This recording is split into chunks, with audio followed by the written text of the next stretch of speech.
चतुर्थी के दिन सात गांठ वाली दुर्वा 21 ले लो और चतुर्थी के दिन गणेश जी को समर्पित कर दो। पंचमी तिथि को उस दुर्वा को उठाकर दूध में डाल दो और उस दुर्वा को दूध में डालकर उस दूध में उस दुर्वा को मल लो और जिसके सफेद चमड़ी पड़ गई हो, चर्म रोग हो गया हो, उस दूध को उस दुर्वा के साथ, दूध नहीं भी हो तो पंचमी के दिन दुर्वा का लेपन शरीर पर कर लें। आधे घंटे तक करने पर पंचमी को प्रदोष काल में स्नान कर लें। महाराज आपको चर्म रोग में आराम लग जाएगा, सफेद चमड़ी अपने असली रंग में आना प्रारंभ हो जाएगी। 21 दुर्वा के 108 बंडल बना लो।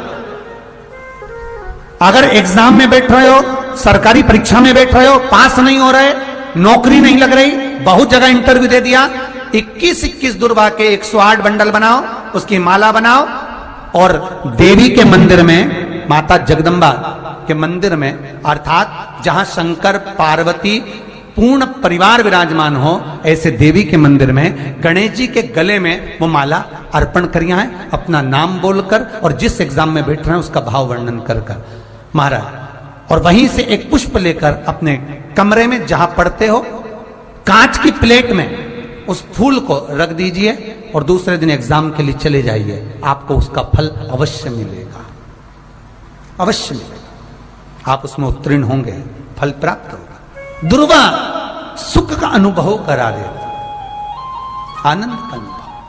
पौष के महीने में 7 बेलपत्र, 1 लोटा पानी, 1 जल का पात्र, और उस 7 बेलपत्र में भी मध्य की बेलपत्र में बीच वाली पत्ती पर केसर का भाग घिस कर चंदन बनाकर उससे ओम लिखकर, और दोनों जो पत्तियां हैं उस पर गणेश जी, रिद्धि सिद्धि और माता पार्वती जी का, कार्तिकेय जी का स्मरण कर कर उस पत्ती पर केसर चंदन की बिंदी लगाकर बाबा देवाधिदेव महादेव को अशोक सुंदरी की जगह पर समर्पित करी। और उसी में से 1 बेलपत्र वापिस बाबा से लेकर आइए कि मेरा ये कार्य है बाबा और आपको करना है। लाखों के दुखड़े जो तू हर गया डमरू वाले, फिर मेरे दुखड़ों को देखकर क्यों डर गया डमरू वाले। बाबा तेरे भरोसे पर यह कार्य, शिव से निवेदन कर कर 1 बेलपत्र बाबा की वापिस लेकर आए, उसको संजो कर रखे। रोग की मुक्ति के लिए, चर्म रोग की मुक्ति के लिए स्वयं भास्कर भगवान देवाधिदेव महादेव के स्वरूप आनंदमय सुखमय सूर्य देवता की भी उपासना करी। शिव के साथ सूर्य देव साथ में अगर वो दुर्वा का प्रयोग करना प्रारंभ करे तो अगर चमड़ी सफेद भी पड़ जाती है या चर्म रोग कैसा भी हो जाता है, धीरे धीरे ठीक होना प्रारंभ हो जाता है। शिव पंचायत में 5 स्थान पर लगाया गया चंदन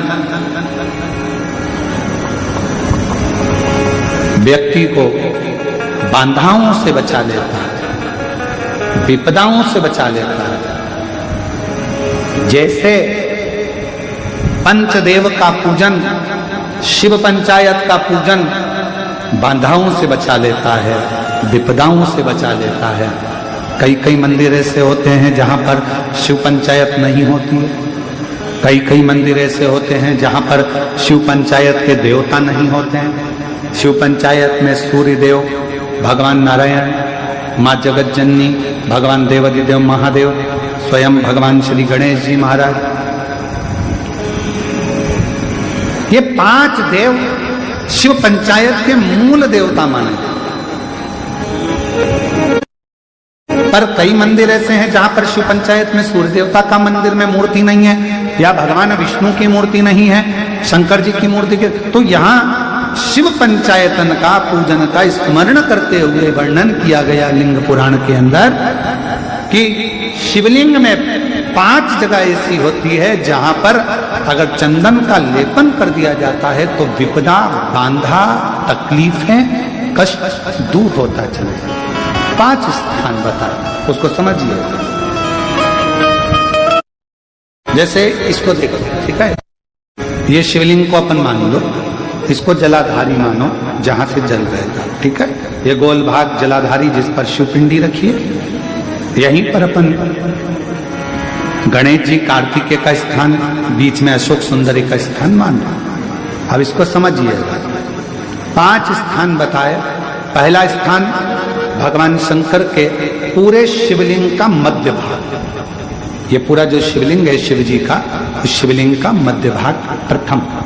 द्वितीय है जहां पर गंगा का अविरल धारा निरंतर बह रही है। द्वितीय स्थान गंगा की धारा का मूल बिंदु शिखा।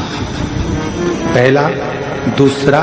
तृतीय स्थान उसी के सामने जो जलाधारी का पटका दिख रहा हो, दिखता है जलाधारी का सामने का हिस्सा, भीतर का हिस्सा नहीं, जिस पे रखा है वो हिस्सा नहीं, सामने जो दिख रहा है।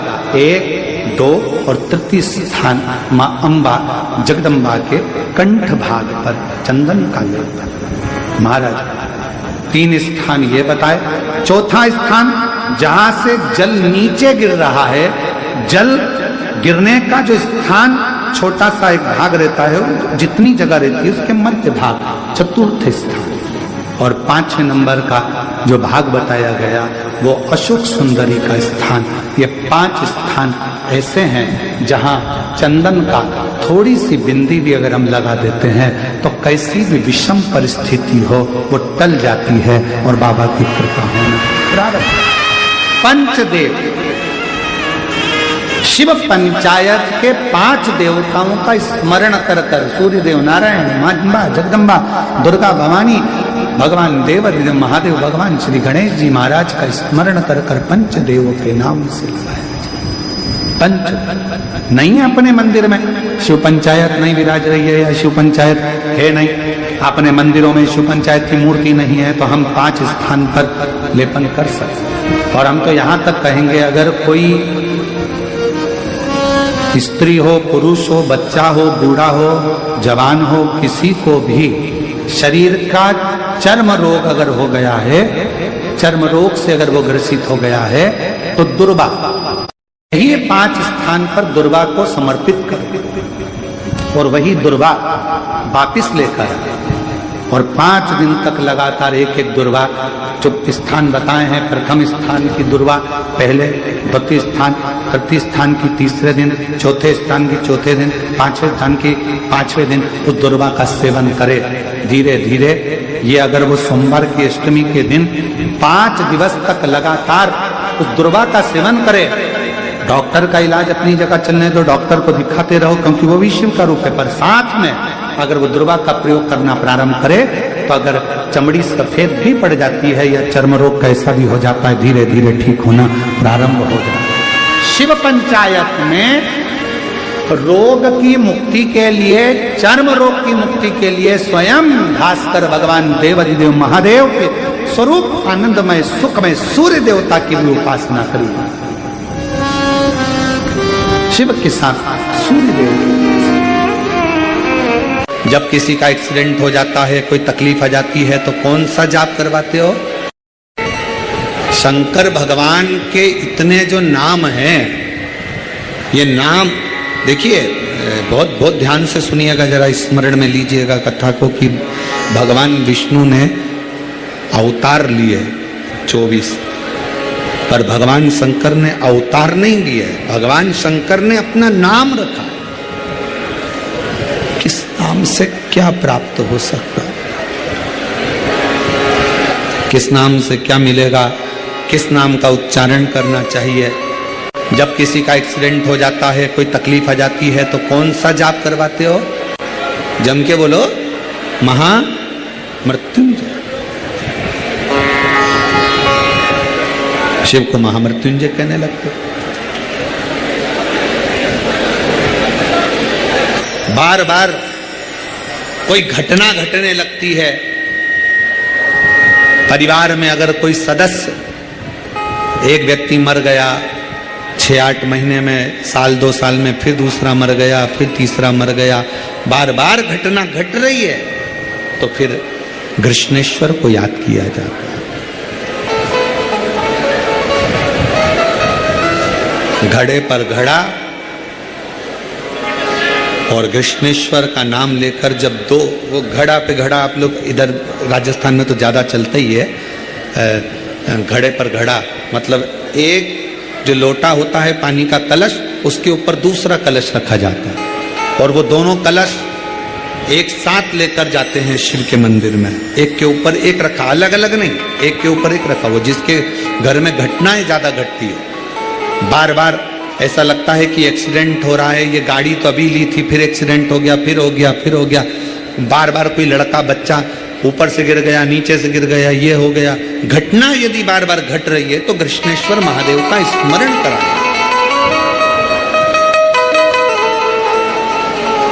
एक घड़े पर दूसरा घड़ा, कृष्णेश्वर महादेव का नाम लेकर घर से निकला जाता है और पूरे घर में भ्रमण कर कर उस जल को घड़े पर घड़ा रखकर भगवान शंकर को पहले आगे के घड़े का जल चढ़ाया जाता है, फिर नीचे के घड़े का जल चढ़ाया जाता है।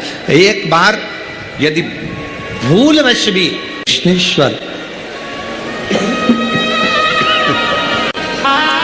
कृष्णेश्वर महादेव का नाम लेकर यदि जल चढ़ाता है तो निश्चित है उसके घर में फिर घटना घटना बंद हो जाती है। कृष्णेश्वर महादेव उसको संभाल ले, शिव उससे संभाल। लोगों को शोक चला, गणेश जी ढोल बजा रहे हैं, वो मूर्ति का फोटो घर में लगा दिया, घर में मूर्ति का फोटो लगा दिया कि गणेश जी ढोल बजा रहे हैं, गणेश जी नाच रहे हैं, वो मूर्ति का फोटो तुरंत घर में लगा दिया। वेद व्यास जी ने कुमार खंड के अंदर वर्णन करा, यदि देवता की अपमानजनक मूर्ति या स्मरण पूजन का भाव अगर कहीं लगाया भी जाता है तो उस घर में शांति रत्ती भर की नहीं रहती है महाराज। यहां तक शिव महापुराण कहती है कि भगवान शंकर का शिवलिंग आप घर के अंदर रख सकते हो, भगवान शंकर का शिवलिंग घर में रखकर पूजन कर सकते हो, भगवान शंकर के शिवलिंग का आप स्मरण कर सकते हो, भगवान शंकर के शिवलिंग की आप पूजन कर सकते हो। पर शंकर, जब शिवपुराण खुद कह रही है कि शंकर का जो भौतिक स्वरूप है, शंकर का जो शारीरिक स्वरूप है, जैसे आप शिव महापुराण के पीछे जो बैनर देख रहे हो, इस बैनर में शंकर जी का जो स्वरूप दिखाया जा रहा है, ऐसी मूर्ति तप करने वाली, ऐसी मूर्ति आशीर्वाद देने वाली, ऐसी मूर्ति जो भगवान शंकर का मूल स्वरूप दर्शाती हो, ऐसी मूर्ति घर के अंदर नहीं रखी जाती। स्वयं शिव महापुराण कर रही। फिर वो मूर्ति छोटी हो चाहे बड़ी हो, फिर वो मूर्ति कितनी भी बड़ी आकृति की हो, शिव महापुराण की कथा कहती है हां, शिवलिंग जो भगवान शंकर का एक मूल बिंदु है, भगवान शंकर का एक मूल बिंदु विराजमान है, भगवान शंकर का एक मूल बिंदु का निर्माणित है वो शिवलिंग। आप छोटे से छोटा, बड़े से बड़ा कैसा भी रख सकते हो।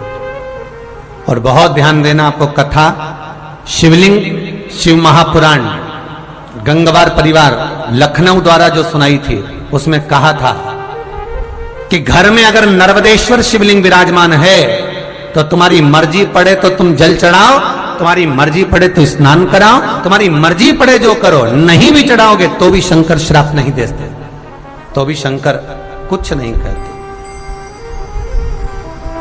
महाराज, मूर्ति का भाव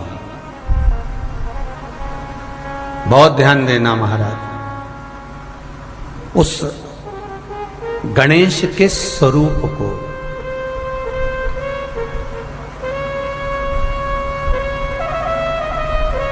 कल एक प्रश्न किसी ने व्हाट्सएप पर भेजा,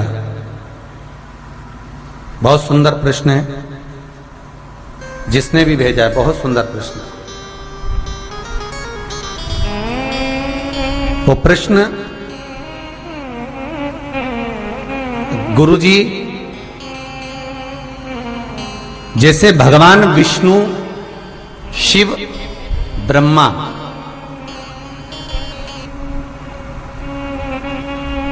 हर युग में, हर तरह से, प्रत्येक युग में वो प्रकट हुए हैं और प्रत्येक युग में उनका स्मरण हुआ। क्या श्री गणेश जी महाराज हर युग में हैं? और हर युग में हैं तो हर युग में उनका नाम क्या हुआ और उनका वाहन क्या हुआ? प्रत्येक युग में। बहुत सुंदर प्रश्न बेटा आपका। एक सरिता नाम की कोई गुड़िया है वेस्ट बंगाल से, उसका यह प्रश्न है जो बच्चों ने कल बताया व्हाट्सएप पे। क्या गणेश जी का हर युग में कौन सा वाहन हुआ, क्या नाम पड़ा उनका हर युग में? भाई शिव महापुराण की कथा कहती है सतयुग में जो गणेश जी थे, सतयुग में जो गणेश जी महाराज का पूज्य भाव था, सतयुग में जो गणेश जी की पूजन होती थी, भगवान गणेश जी का उस समय वाहन था सिंह, शेर, और उनका नाम था विनायक। बहुत ध्यान से सुनना। सतयुग में जो गणेश जी महाराज का पूजन किया गया, सतयुग में जो गणेश जी महाराज प्रकट हुए, सतयुग में जो गणेश जी का स्मरण करा गया, उनका वाहन है सिंह। शेर पर श्री गणेश जी महाराज बैठते थे महाराज, और उनका नाम है विनायक। त्रेता में जो गणेश जी महाराज का पूजन हुआ, श्री राम जी महाराज ने त्रेता में आकर जो विनायक का पूजन करा है, श्री गणेश जी महाराज का स्मरण करा है। शंकर के शिवलिंग का पूजन जहां पर भगवान राम करते हैं, उसी के ठीक सम्मुख में अगर आप कभी रामचरितमानस का स्मरण करेंगे, राम दर्शन करेंगे, तो उसी के सम्मुख में श्री विनायक श्री गणेश जी महाराज का त्रेता में जो दर्शन कराया गया, वो महाराज मयूरेश्वर भगवान गणेश जी का नाम पड़ा। क्या नाम पड़ा है? मयूरेश्वर। यहां पर भगवान गणेश जी का वाहन मोर हुआ।